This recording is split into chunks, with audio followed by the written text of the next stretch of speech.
Hello beautiful souls, welcome to Remembrance of Love. If you're new here, my name is Zoe and I'm really grateful that you are here. I just wanted to take a moment to explain what Remembrance of Love is really about.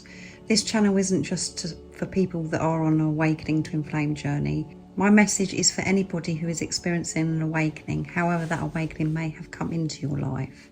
Whatever has brought you here, the space is about awareness. It's about becoming conscious of what you're creating, what you're thinking from, and what you're believing, and ultimately remembering the truth of who you are. I create these weekly cosmic energy updates, which I'm going to be doing today. I love exploring astrology as a way of observing what may be unfolding within our internal world. And I want to make something very clear whenever I talk about astrology here. I don't believe the planets are doing anything to us. The planets aren't here to harm us. They're not creating uncomfortable experiences for us. For me, the cosmic world is a descriptive, it's a language. It gives us another way of looking at what consciousness may already be bringing into our awareness. So rather than asking yourself, what is this planet going to do to me? Perhaps you can ask, what is this helping me become aware of? And that's a very different way of looking at it.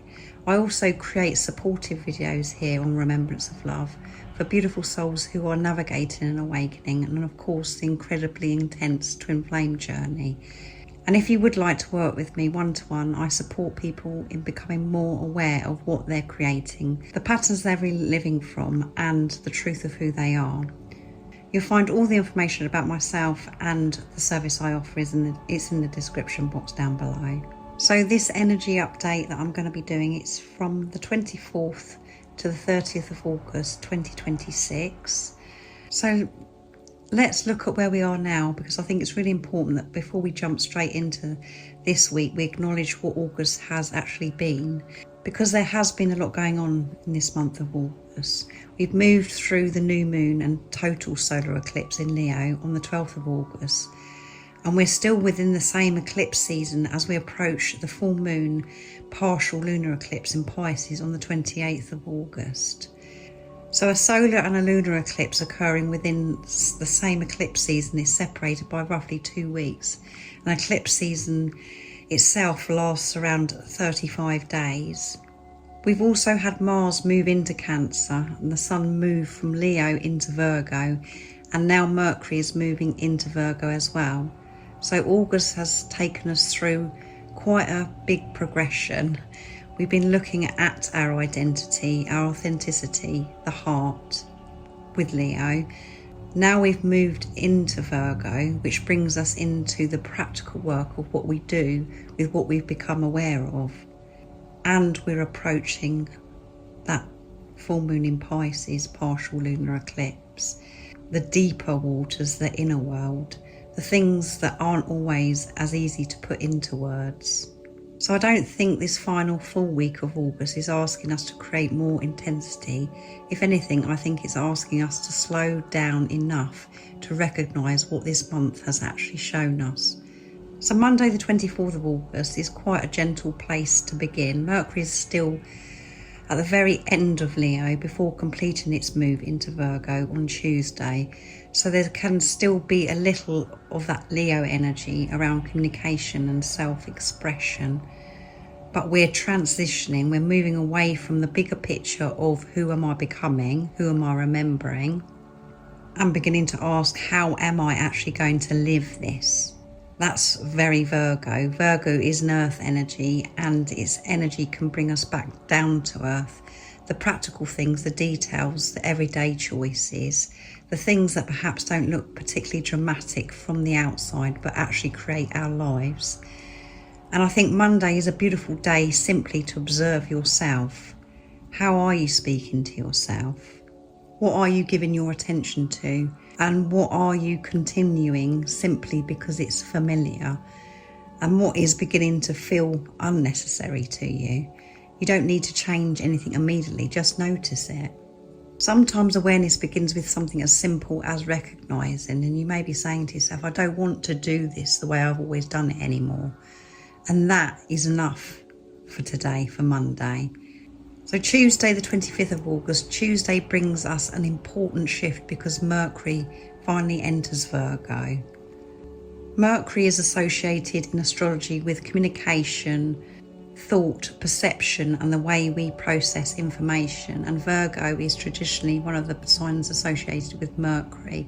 So this can bring us a more thoughtful, observant quality to the way we're processing things. And I really like the energy flowing the eclipse, because when you've had that powerful realization, you don't necessarily need another realization straight away. Sometimes you need time to understand what the first one actually meant.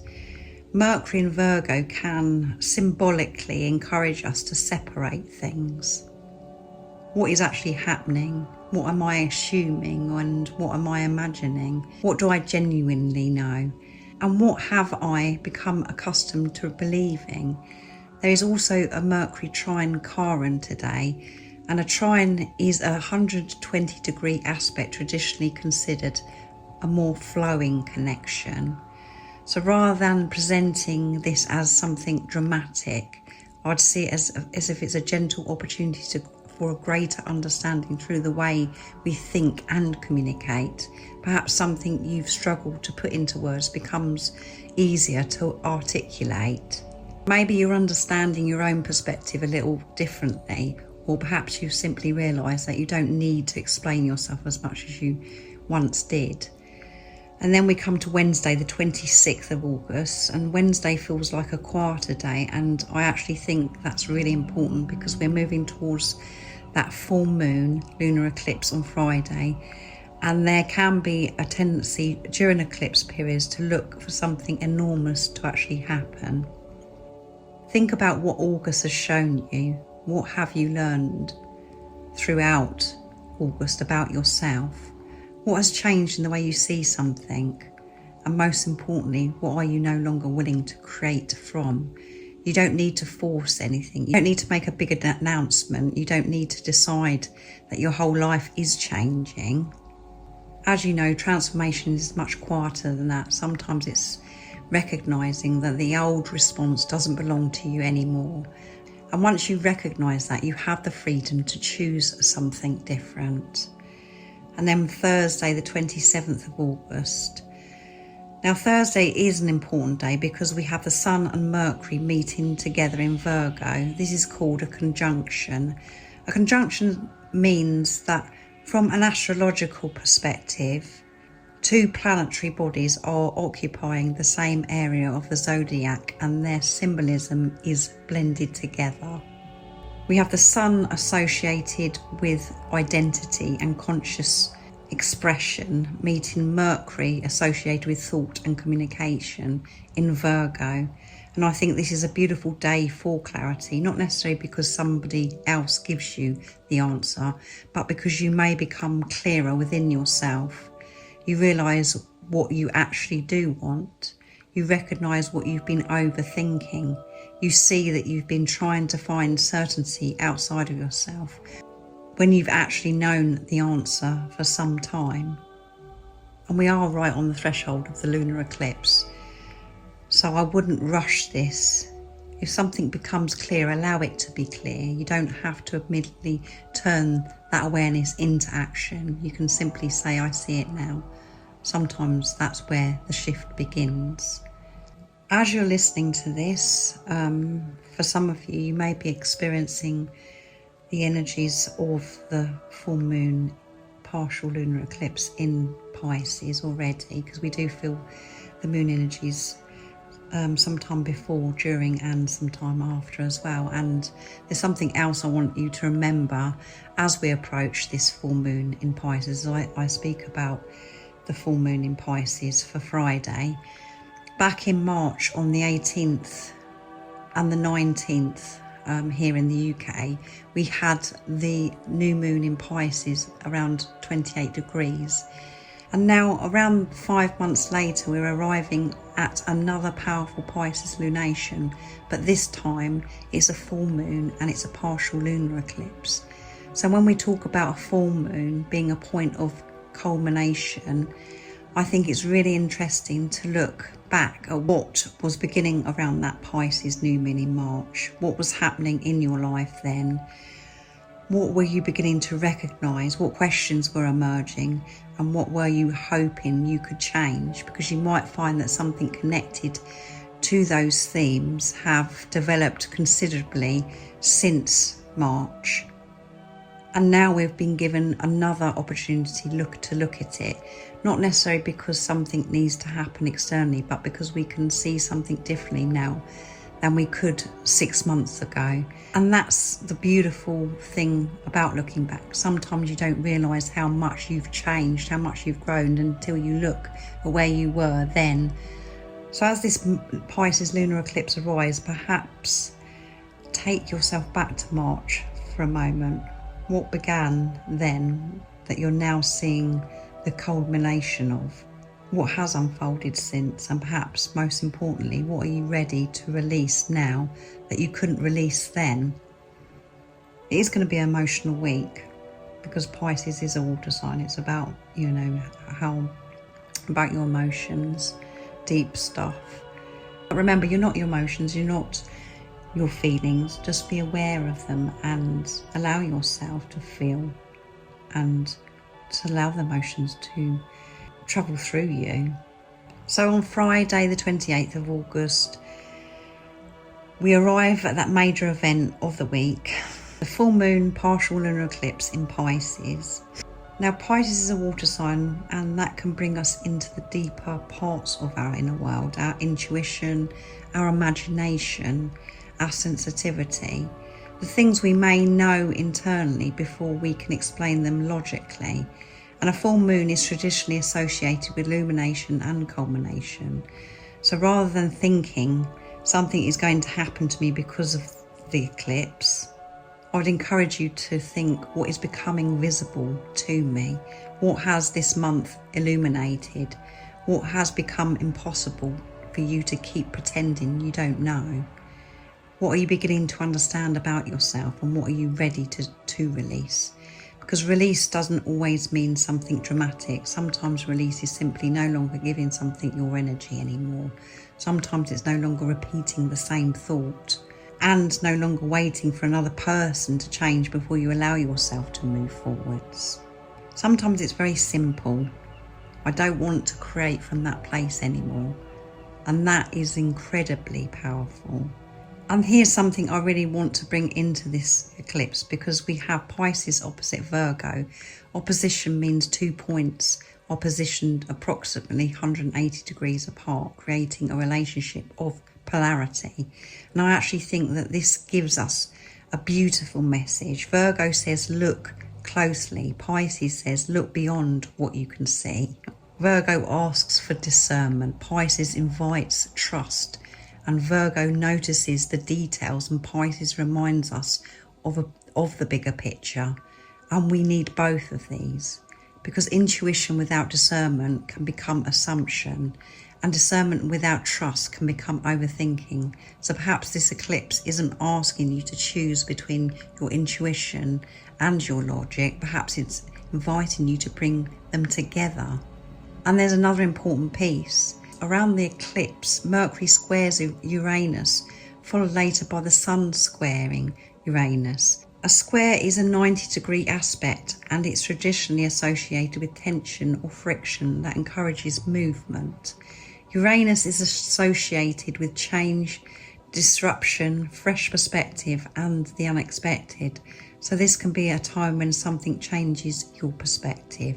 You might receive unexpected information or suddenly see something differently. You might realise that the plan you thought you needed isn't actually the plan that you want anymore. But again, don't panic. You don't need to react to every unexpected development. Sometimes the most conscious response is to pause, give yourself time, let the information settle, then decide what it actually means to you. And then we come to the weekend, Saturday the 29th of August. Saturday is the day after the eclipse. And this is where I would encourage you not to rush to interpret everything. You don't need to have to wake up on Saturday and know exactly what the eclipse meant. Let yourself breathe and observe what has shifted in your perspective. What are you thinking about differently? What now feels much more important? Sometimes we expect an eclipse to give us an obvious external event, but the most meaningful part may be something much quieter, just the realisation, as I've mentioned before, a change in priorities, a decision you haven't even made yet, a sense that you're no longer interested in repeating something. That's still movement, and that's still part of the unfolding. So Sunday the 30th of August, the final day of this week's update, and it's the final Sunday of August. By now we're moving away from the immediate intensity of the eclipse, and I think Sunday gives us an opportunity to begin looking forward, not with pressure, not with the need to have everything figured out, but with a little more clarity. The question becomes, now that I've seen what I've seen, how do I want to move forwards, which was the title of last week's energy update, because we are very aware, but now it's about moving forwards with this awareness. Awareness isn't the destination, it's the beginning of choice, and the choice is where your direction changes. So perhaps Sunday is about taking one small step that is more aligned with what you've come to understand about yourself. It doesn't have to be enormous. One different thought, one different response, or a different boundary, a different choice. Sometimes that's how an entirely different experience begins, it starts. So let's bring this into the twin flame awakening journey. For the inner divine feminine, this week may be about releasing the need to constantly search outside of yourself for reassurance. And we're really having to let go at this time, the divine feminine energy. The Pisces lunar eclipse can bring us deeper into our intuition, our inner world. But intuition isn't the same as constantly analysing somebody else's behaviour. It's about becoming aware of your own, what you're creating, what you're accepting, where are you placing your attention, and what you're ready to stop carrying. The biggest shift isn't about getting something from somebody else. It's about no longer abandoning yourself while waiting for something outside of yourself to change. And in a divine masculine, I think there's an invitation towards conscious action. Virgo asks us to take what we've understood and bring it into everyday life. What does responsibility look like now? What does consistency look like? What does acting from awareness rather than reaction look like? Strength doesn't always mean pushing forwards. Strength is being able to pause, to observe, to admit something to yourself, and then to make a different choice. That's conscious action. And then, of course, we have the physical twin. If you're on the twin flame journey, please don't make Friday's eclipse about predicting what your twin is going to do. Don't turn it into, is this when they contact me? Is this when they return? Is this when something finally is going to happen? Bring the question back home. What is this connection revealing about you, about me? If you're in communication, what is that communication showing you? And if you're not in communication, what is the absence of the communication showing you? And if nothing externally has changed at all, what is happening within you as you observe that? Because your awareness is still yours, your choice is yours. So the overall message for this week is, what are you ready to release? Not because something is wrong or because you need to force an ending, because there is you are going to be seeing endings, and for some of you it could be really huge, but it's nothing to feel afraid about. And it's not because the eclipse is going to take something away from you. It's because sometimes as we become more aware, we naturally recognize what no longer belongs in the experience we're creating. And that's what this final full week of August is really about. Not adding more, not chasing more, not looking for another dramatic sign, but becoming quiet enough to recognise what stays and what goes. What am I carrying that I don't need anymore? We've had a huge month. We've moved through Leo. We've experienced the total solar eclipse. Mars moved into Cancer. The Sun moved into Virgo. Mercury now has moved into Virgo. And we're arriving at that partial lunar eclipse in Pisces. So perhaps August wasn't here to give you one giant answer. It was here to help you become aware of the question you hadn't been asking. And now as we come towards the end of the month, you don't have to, as I said, force the answer. You don't have to force anything. You can allow them to unfold. You can listen, you can observe, you can notice.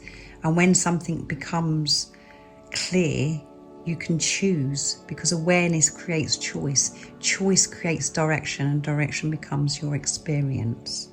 I'm wishing you all a fantastic week. I will be thinking of you all, and take good care of yourself during this week of big release and, you know, big endings. And don't be afraid. Everything is working out for you, and this is how it's meant to be. And if you would like to work with me one-to-one, as I mentioned earlier, all the information about me and the service I offer is in the description box down below.